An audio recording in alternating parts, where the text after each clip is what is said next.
What is the river's edge? What is the river's edge?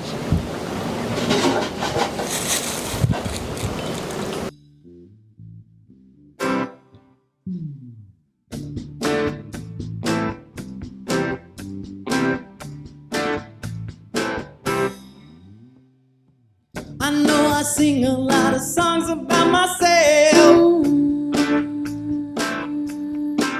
but it's the only way I know how.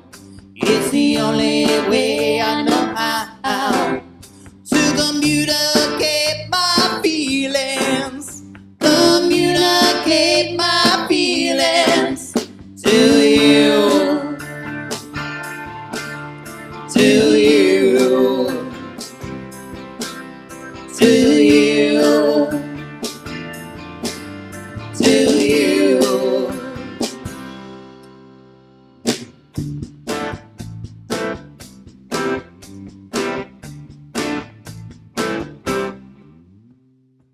Sometimes I don't really say anything. Oh no, I don't say anything at all. Oh no, I don't say anything at all. Because I cannot communicate. Oh no, I cannot communicate with you. With you. Without you. Without you.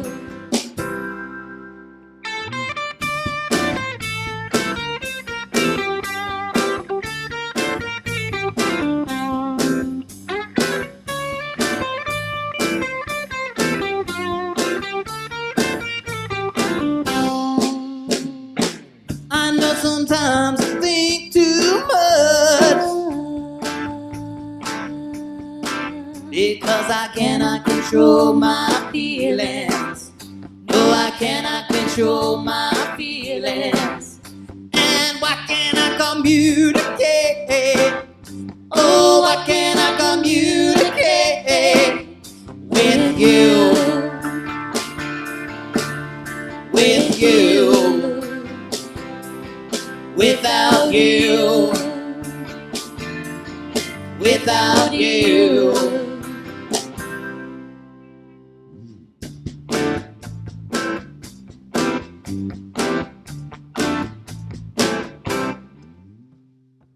Sometimes these words don't make any sense to me, because I cannot communicate. Oh no, I cannot communicate. Communicate my feelings. Communicate my feelings for you. For you. For you. For you. For you.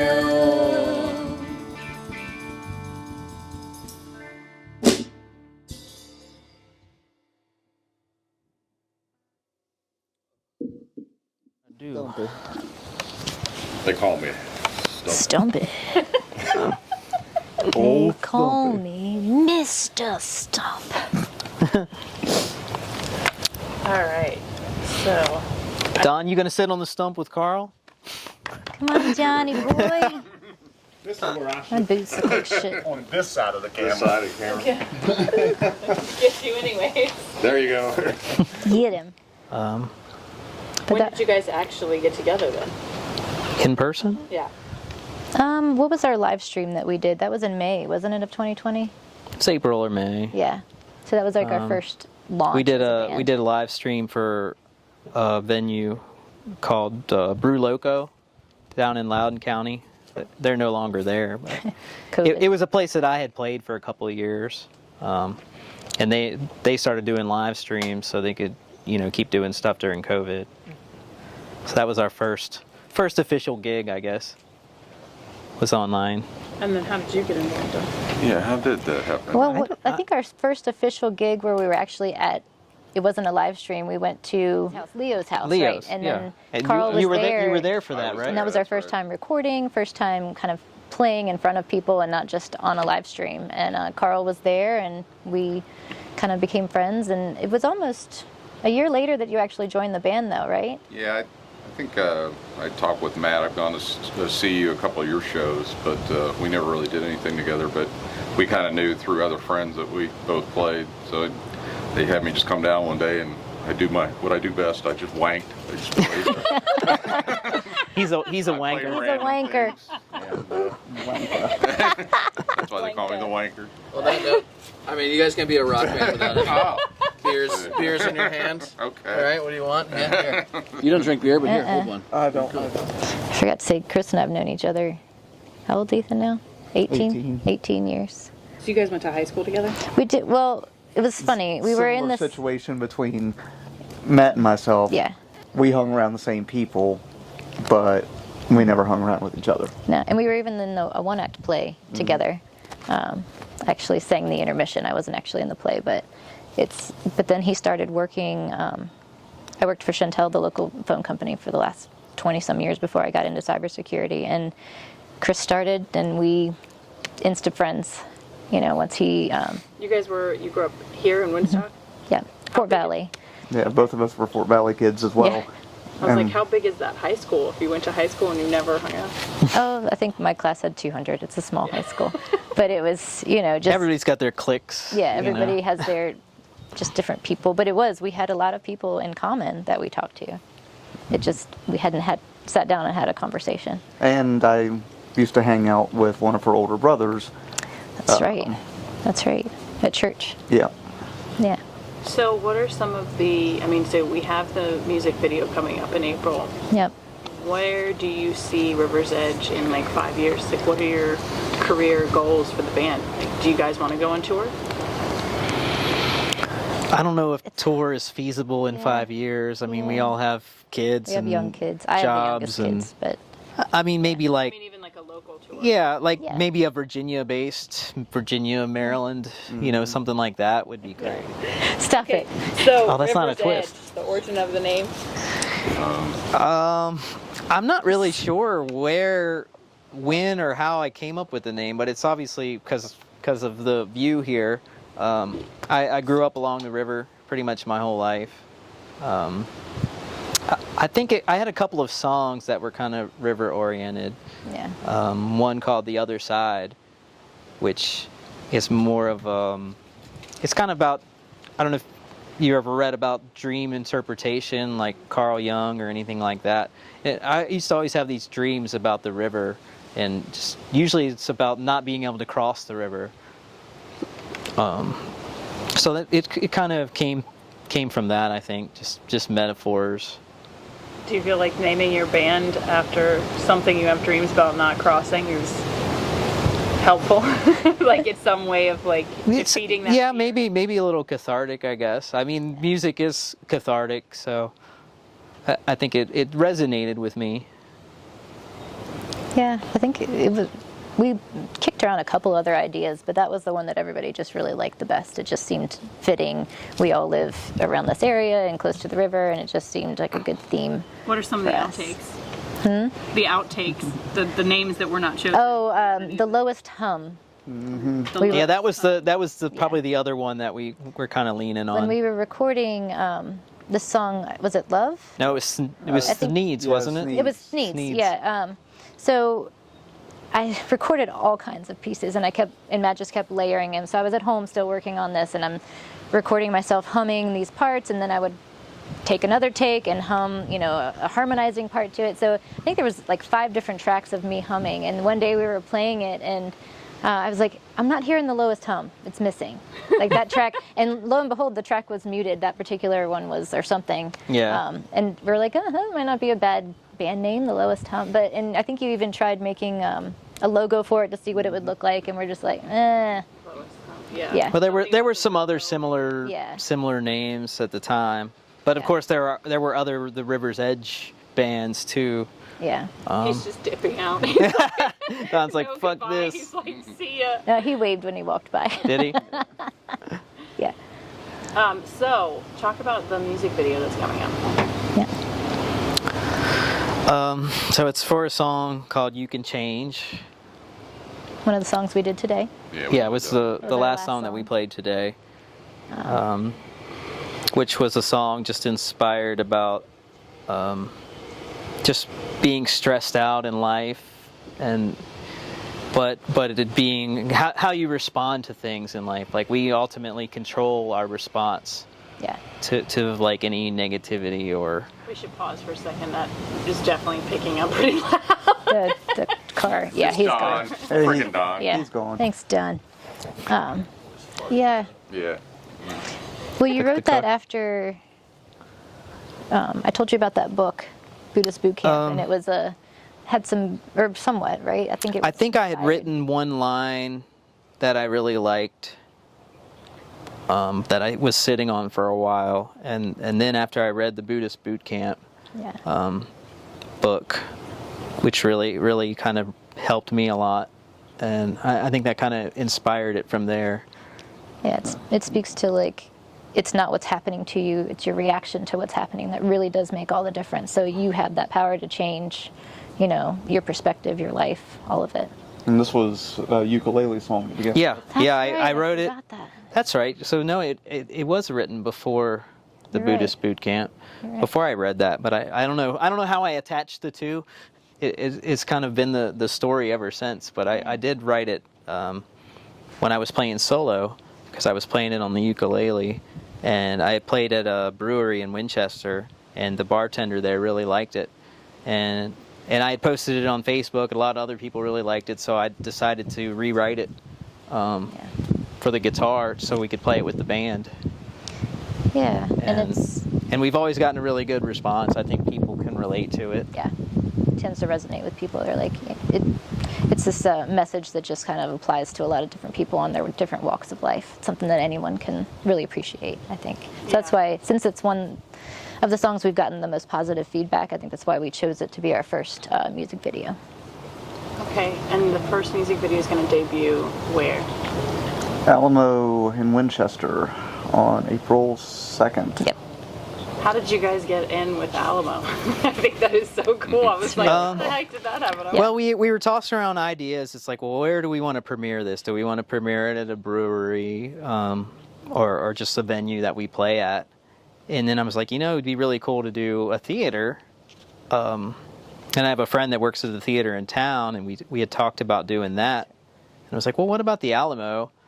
Because, they serve beer and food. And I was like, that's perfect. Yeah. So I have some friends that are in a group on Facebook that it's like a horror movie group that meets at the Alamo, and they do Horror movie? yeah Psycho Cinema. Cinema, yeah. So I had messaged a friend. I had messaged a friend who was involved with that, and I was like, do you have any contacts at the Alamo? So they just gave me their info, and I contacted them and went down and had a meeting with them, and they seemed really excited about it. So Yeah. I really didn't think it would happen. I would throw it all away to take a chance with you.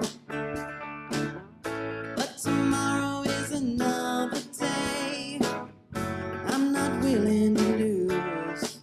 So just tell me you need me, you want me to stay. I will find a way. I will find a way.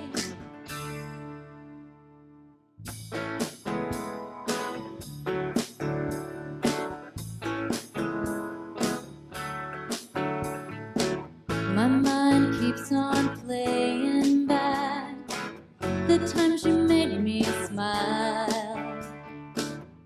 Now it feels like I'm on track to a life worthwhile. Can you feel this, my pure bliss? I want you to say, I will find a way. I will find a way.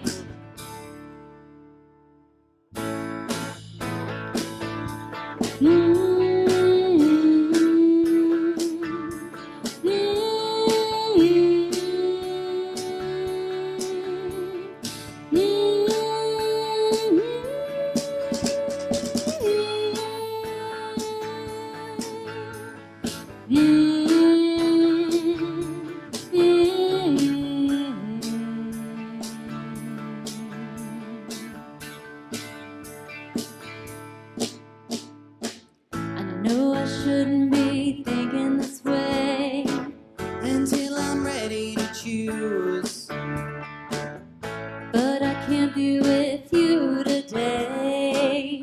So for now you're my muse. I'm longing, you're falling. I'm ready to say, I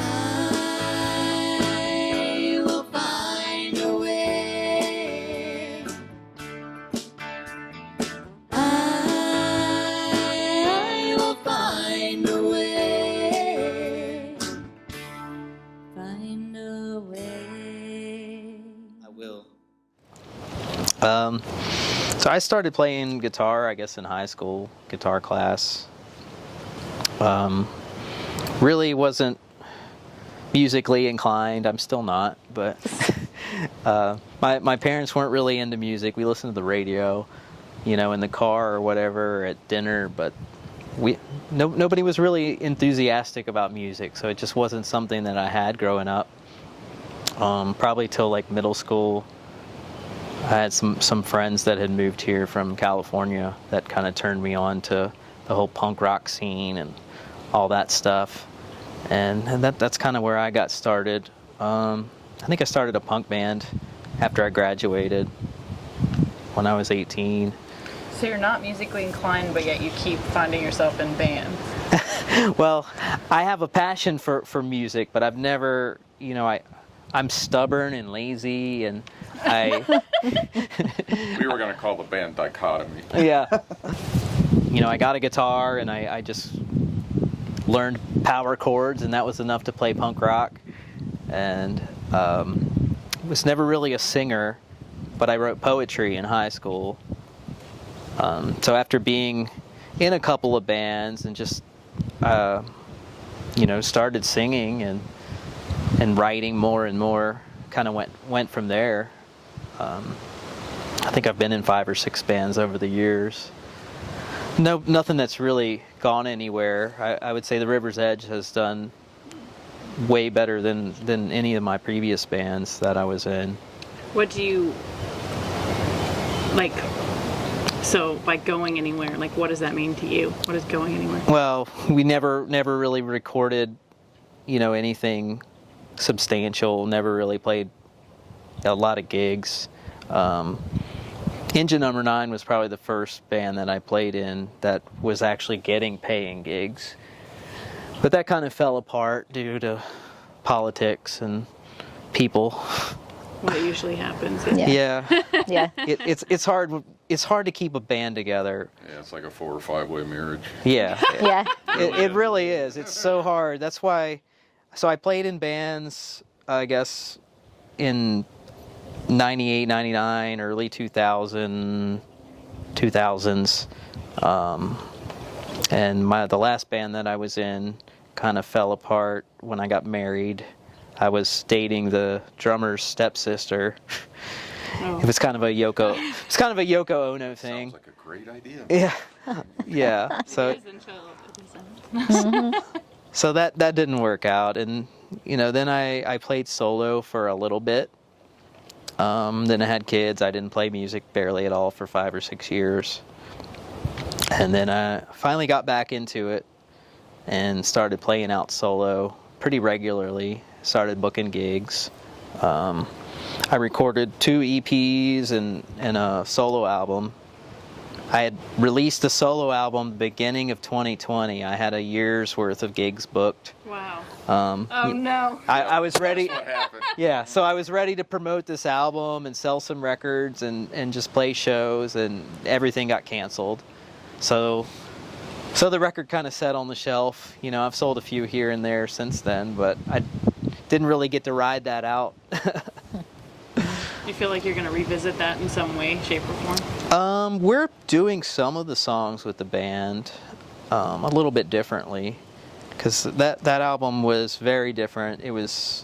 Most of it was written on the piano, and it's a lot of electronic stuff, drum beats and samples, and because it was just something I wanted to do something I could do by myself. You know, I didn't want to wait on anybody. I could just record it and Yeah, I feel that. play all the instruments. And I grew up around my father, who was a bass player in a southern rock band down in Georgia, and I always, loved playing on his guitar and his bass. And growing up, I started playing music in school and was in marching band, jazz band, concerts, choruses, musicals, etc., etc.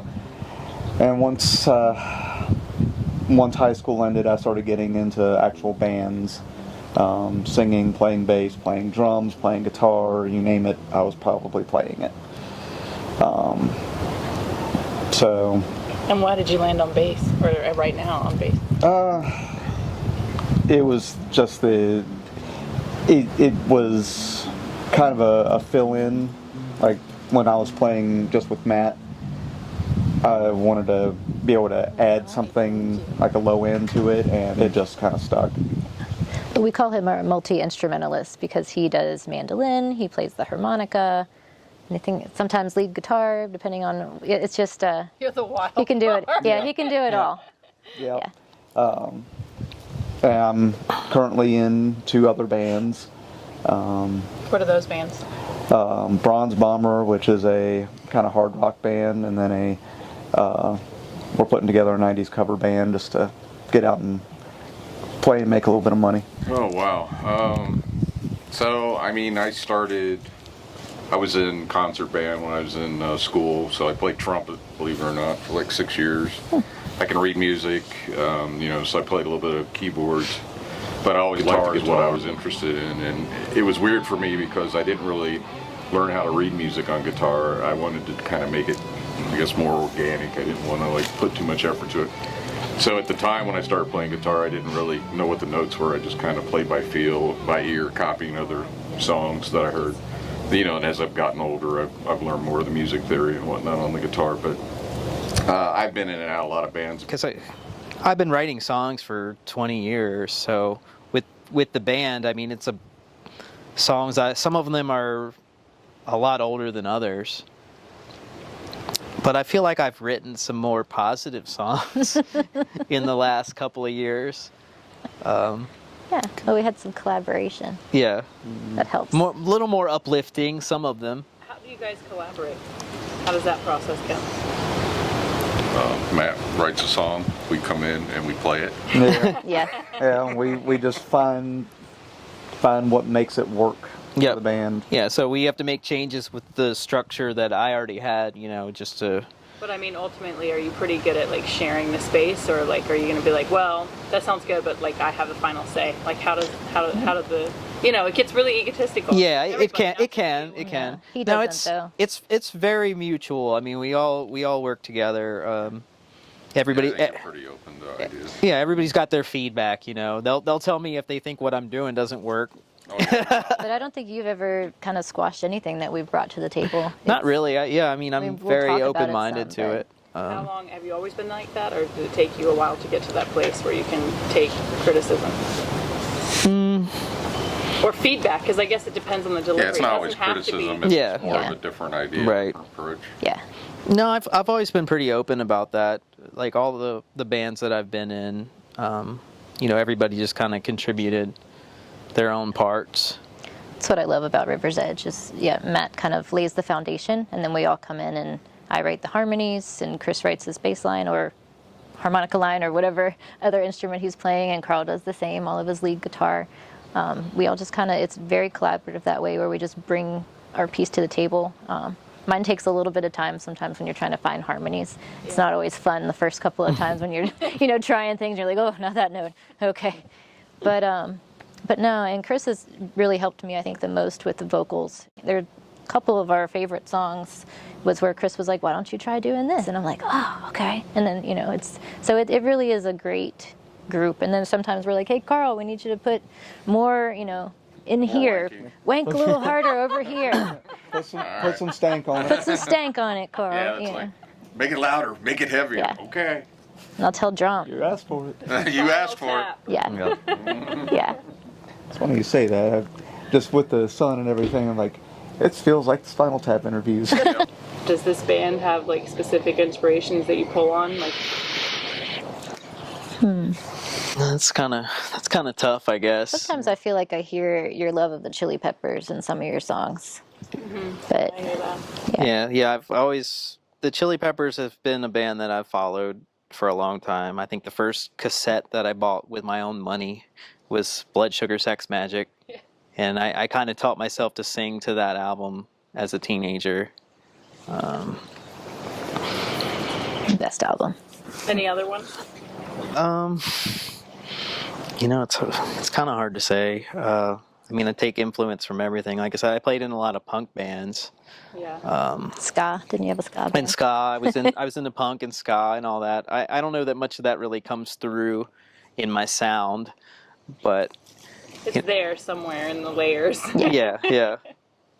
But I was checking out your Spotify page, and the description that you guys have on there is it's really about feel good. It seems like you guys use this as your, like you said, your recharge time, your family time. It's not about the egos. It's not about hey, we're gonna play big shots now. It's this is a very cathartic group, and that seems like the message of the songs as well.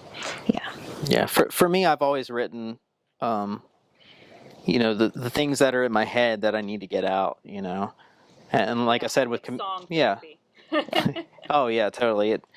It started as poetry in high school, just raw emotions. That's why there are quite a lot of songs that are not happy.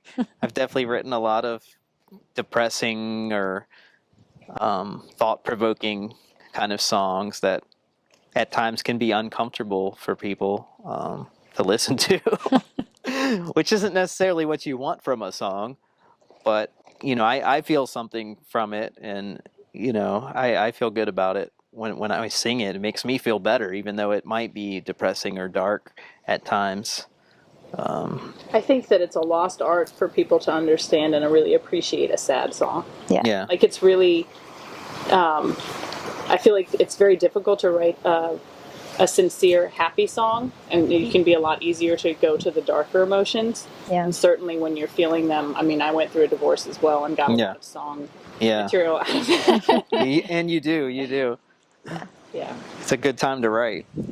Yeah, absolutely. But yeah, I've definitely struggled to write happier songs. And at times when I did write happy songs, I would throw them away because I feel like it was cheesy. I was like, is this too cheesy? I thought that before too. And people would reassure me, like I know Deb did with a lot of songs. It's actually a good song. And I'm like, okay, well, we'll do it. But to me, it felt, it would feel kind of cheesy or... Yeah. Insincere, trying too hard or something. Right. Yeah. But I think I've gotten a lot better about that. I don't necessarily feel that way anymore when I write a happier song. Yeah. But it was definitely something that I did struggle with. It's almost like the John Cusack and High Fidelity. Where it's am I depressed because I listen to rock and roll, or rock and roll me? Yeah. Yeah. Right. I'd forgotten that though. It's we've been friends for a few years, and when you were working on your solo album, he would send me stuff and say, "What does this sound like?" And I'm like, "It's really, you have something." And so he just needed some encouragement, I think. Well, I still never released that album though. No, I you released a didn't. totally different album. You did. I had an entire album called, it was going to be Love Songs for the Apocalypse. With a lot of dark, unhappy love songs. Like what are hold on. that inspired the title. It was called Every Second of Pain. And it's actually a happy, like, sincere love song. You played it at a wedding. Yeah. My old bass player Michael had me play it at his wedding. It was like one of his favorite songs that we did. That's hilarious. Yeah. What are some of the other titles, if you will give some away? If I can think, Alone. One was called Alone. Fade? Was Fade on there? No. I don't think Fade. I don't think Fade was on there. Like, it just spiraled down till calling it quits. Yep. I love you even when it isn't true, which we still do that one. That We one's do. actually Some of those songs that are one's good. kind of snarky. It's kind of sarcastic, but true at the same time. I mean, everybody, you may love somebody, but sometimes you don't like them a whole lot. You all have those days. So I think that's what it kind of speaks to me about.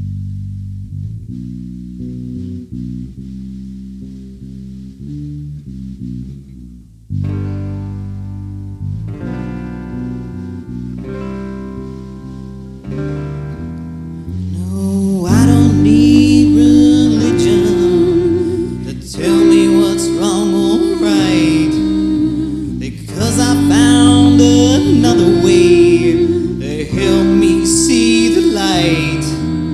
It's always been here with me, but I never thought to try. So I wrote this poem for when I need some peace of mind.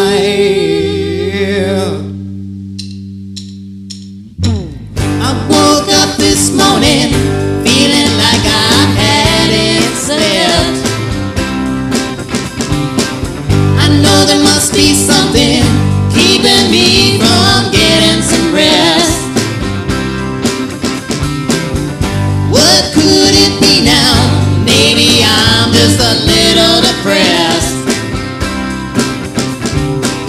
I have to keep on going.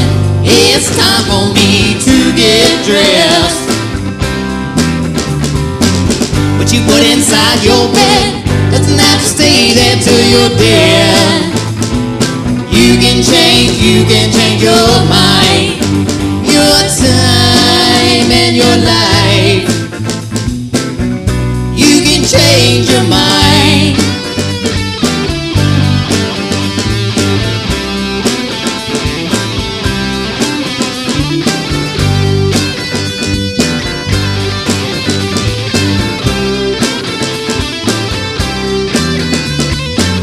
I'm on my way to work now, but the traffic is such a mess. It's like this every day, and it's causing me so much stress. I know I shouldn't let it, but I always manage to digress. It leaves me feeling empty, and my brain is completely spent. What you put inside your head doesn't have to stay there till you're dead. You can change your mind, your time and your life. You can change your mind.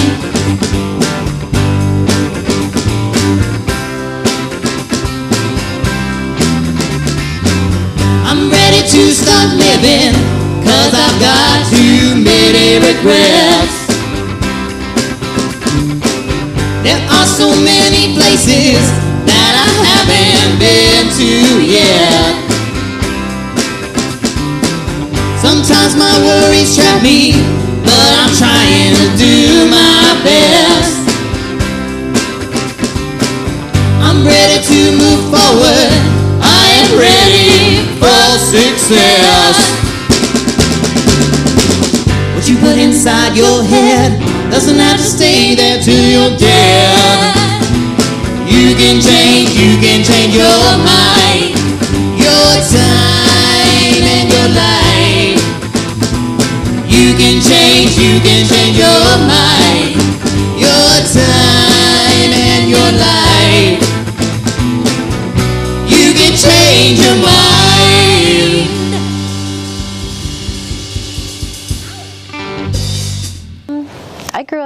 church, so I was a choir kid for forever. And then, I don't know, I've always loved singing. My mom and I would always sing, so I grew up, my mom and I, any trip we took anywhere, would put on this trio tape, Dolly Parton, Linda Ronstadt, and Emmylou Harris, and we just would take turns singing the different parts. Okay, you're Dolly today, and I'm Emmylou, and we would and that's what really, I think, helped me develop my ear for harmonies. A few years ago, I was in this trio, these two other ladies and I were singing, and we were doing some of Dolly stuff and Emmylou, but then I ended up being pregnant with my youngest, and it just was terrible timing, so it didn't work out. But then, and then 2020, I think Nissa was 2, so it was a little easier to. How did that make you feel to like jump back into music though? It was great. It's that thing that really feeds my soul. You know, it's that thing that no matter how stressful life can be, you know, work's always work. It's that thing that really fills my bucket and recharges me. It's just singing. I love it. What do you do? I work in cybersecurity. Okay. Yeah. So intense. Yeah. Yeah. Yeah. Pretty intense type stuff. So this So you is need my something that's free flowing. Yeah. Yeah. And I love it.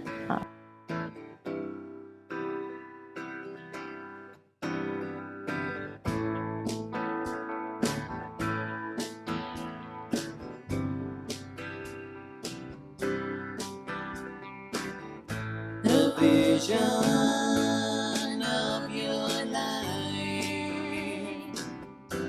it could be your guiding light, your guiding light, your guiding light. It could be your guiding light. And when you wander, you should try following that glow. Your light will show you where to go. It will tell you what you need to know. Need to know. Need to know what you need to know. A fire grows inside from a tiny spark, and then it comes to life in your mind that once was dark. Now you'll find a glowing star.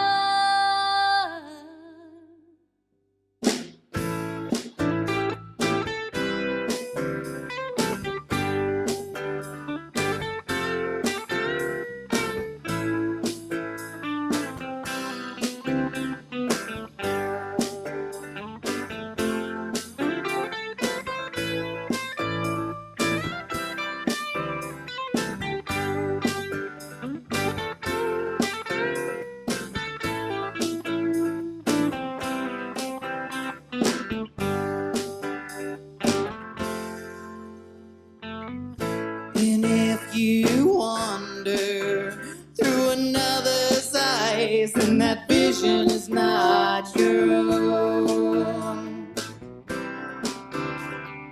Only a light will show you where to go. It will tell you what you need to know. Need to know. Need to know what you need to know. The vision of your life, it could be your guiding light, your guiding light.